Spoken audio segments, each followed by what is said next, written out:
बिस्मिल्लाहिर्रहमानिर्रहीम। New video बनाएंगे कि बच्चे को किस तरह पालना है और किस तरह 12 मंथ के अंदर उसको एक तैयार शुदा हीफर बनानी है नस्ल कशी के लिए। भी ये एक बेसिक क्वेश्चन है जो फार्मर करते हैं कि हमारी गाय जो है, हमारी हीफर जो है वो साल के अंदर बोल नहीं रही, वो या वो तैयार नहीं होती, या उसका जो वेट होता है वो दूसरी गाँव गाय जो कैटल जो फार्म पे होते हैं उनकी तरह वो पूरा क्यों नहीं होता। तो ये उनका एक बेसिक क्वेश्चन है जो पूरे फील्ड में हमें मिलता है। तो इसके लिए मैं उनकी आगाही के लिए ये एक वीडियोस डिफरेंट बना रहा हूँ। काफ से शुरू किया है क्योंकि काफ की जो छोटे बच्चे होती हैं इनकी ग्रोथ बड़ी अहमियत की हामल होती है।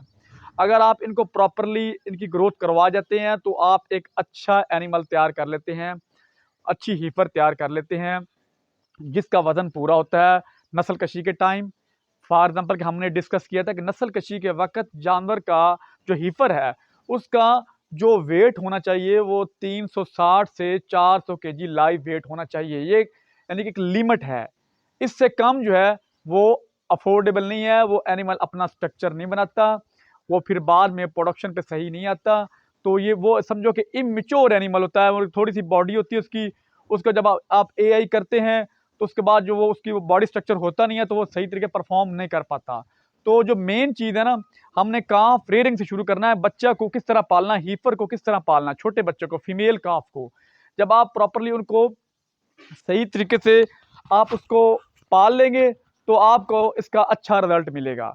तो सबसे पहले जो इसमें चीज़ होती है वो वीनिंग पीरियड होता है, यानी कि आपने 6 मंथ का वीनिंग पीरियड होता है। वीनिंग पीरियड का मतलब ये होता है कि आपने छोटे बच्चे को 6 मंथ के अंदर एक ऐसी खुराक देनी होती है जिससे उसका जो मैदा होता है वो उसने डेवलप करना होता है, र्यूमन डेवलप करना होता है। ये एक टेक्निकल क्वेश्चन होते हैं, लेकिन ये फार्मर की आगाही के लिए होता है कि हर हर छोटे बच्चे को जो वीनिंग पीरियड होता है वो 6 मंथ का होता है, लेकिन डिफरेंट फॉर्म पे, कहीं पे 2 मंथ का भी है, 2 महीने का भी है, कहीं पे 3 महीने का भी है, 4 महीने का भी है, लेकिन 6 मंथ ये रिकमेंडेड है। लेकिन आप 2 मंथ की बात करें या 3 मंथ की बात करें उसमें आपने डिफरेंट डाइट डालनी होती है। वो डाइट दूसरे एनिमल से अलग होती है। उस 6 मंथ का वीनिंग पीरियड है, अगर उसको आप संभाल जाते हैं, उसको आप प्रॉपरली काफ को सही तरीके से फीड करवा जाते हैं तो आपका एनिमल वो तैयार हो जाता है आफ्टर 12 मंथ, 1 साल के बाद फॉर नस्ल कशी वो वेट भी अटेन कर लेता है। ये 6 मंथ का जो पीरियड होता है ये बड़ा इंपॉर्टेंट होता है। इसमें जो काफ की फीड होती है वो इस तरह की होती है कि उसका एक र्यूमन मैदा होता है, उसने डेवलप करना होता है। अगर आप उसको उसके अकॉर्डिंगली डाइट दे रहे हैं, र्यूमन डेवलप कर रहा है, मैदा डेवलप कर रहा है, वो इसको सही तरीके से यूटिलाइज करेगा फिर ग्रोथ होगी। अगर उसका र्यूमन ही सही डेवलप ना हुआ, 6 मंथ के अंदर आपने डाइट ऐसी डाल दी जिससे ह्यूमन डेवलप ही ना हो, तो एनिमल की बॉडी स्ट्रक्चर कभी नहीं बन सकती। फिर आप कभी भी वो एनिमल का जो वेट है, जो क्रस्ट आपको वेट चाहिए, जो आपका रिक्वायर वेट है, वो अटेन आप नहीं कर सकते, जो मर्जी कर लें। फिर आपने ये 6 मंथ के अंदर आपका अपना जो काफ है उसको एक प्रॉपर डाइट देनी होती है। फॉर एग्जाम्पल कि आपने ये बच्चे देखे हैं, ये अभी 4 मंथ के हैं, इनकी अलग डाइट प्लान है। और वो एक चीज़ और है, जो 6 मंथ के अंदर आपने एनिमल को, जो छोटे बच्चे हैं उसको 6 मंथ में से कम 2 मंथ जो होता है उसमें आपने उसको केजेस में रखना होता है। ये केजेस खड़ी हैं, इसमें केजेस में आपने रखना होता है। ये केजेस हैं, इसमें बच्चे को आपने 2 मंथ के लिए रखना होता है। एटलीस्ट 2 मंथ रखें इसमें आप। फिर उसको इसके रखने के अपने फायदे हैं, वो बाद में डिस्कस करते हैं। हम नेक्स्ट वीडियो में डिस्कस करेंगे केजेस में रखने के जानवर को क्या फायदा है। तो बहरहाल आपने डे 1 से ही इस बच्चे की ग्रोथ के लिए जो आप आज के जो डिस्कशन वाली बात है वो यही है कि आपने किस तरह इसकी डाइट शुरू करनी है।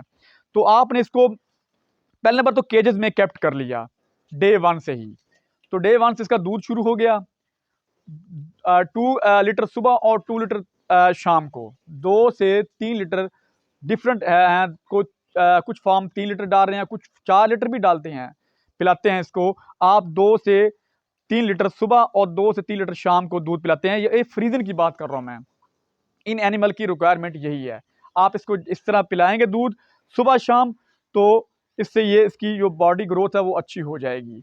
इसके अलावा आपने 10 दिन के बाद इनको, आफ्टर 10 डेज, इसके जब एज 10 दिन हो जाएगी फिर आपने इनको काफ स्टार्टर डालना शुरू कर देना है। काफ स्टार्टर जो है ये सबसे अहम चीज़ है इनकी ग्रोथ के लिए। ये वीनिंग पीरियड की बात कर रहा हूँ मैं। वीनिंग पीरियड के अंदर आपने डे 10 से काफ स्टार्टर डालना शुरू कर देना है बच्चे को। जब आप बच्चे को काफ स्टार्टर डालना शुरू करेंगे, फिर आप साथ दूध होगा, फिर साथ आपने 10 दिन के बाद इनको पानी भी ऑफर करना शुरू कर देना है। इनकी केजेस के अंदर पानी भी होना चाहिए। ये 10 दिन की बात मैं कर रहा हूँ। और एक चीज़ बड़ी इंपॉर्टेंट है, वो ये है कि जब आपने इनको ये दूध पिलाना है और जब आपने आगे काफ स्टार्टर रखना है, तो ये चीज़ें थोड़ा सा डिफरेंट होना चाहिए। काफ स्टार्टर को आप वैसे तो ये था कमर्शियल लेवल पर तो ये होता है कि वो एट लिबिडम जितना खा जाते हैं वो काफ स्टार्टर आगे पड़ा रहता है, लेकिन उसमें एडवर्स इफेक्ट जो आते हैं, जो उसमें जो ड्रॉबैक है वो ये है कि जब आप एनिमल आपका दूध पी लेता है 2 से 3 लीटर, उसके बाद आते ही वो अगर आके काफ स्टार्टर खा लेता है तो उसको मोक लगने के चांस होते हैं। जो हमने फील्ड में, ये फील्ड प्रैक्टिकल बात है, ये अपना हर किसी का अपना एक्सपीरियंस होता है, जो हमारे तजर्बात में ये चीज़ शामिल है। हमने इसका बड़ा एक्सपीरियंस किया है कि जो एनिमल दूध पी के आए उसको कम से कम एटलीस्ट 2 घंटे या 1.5 घंटा उसको आप काफ स्टार्टर ऑफर ना करें। अगर आपने काफ स्टार्टर ऑफर कर दिया साथ ही तो मोक लगने के चांस होते हैं।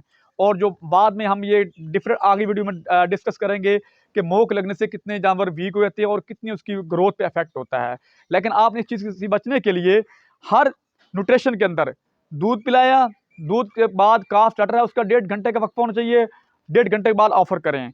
और काफ स्टार्टर से आगे पानी का जो आपने ऑफर किया वो पानी को भी आप 1.5 घंटे के लिए अवॉइड करें। ये वैसे आप अगर आप कर सकते हैं मैनेज तो ये बड़ी अच्छी चीज़ है। इससे एनिमल को मोक, छोटे बच्चे को मोक नहीं लगती।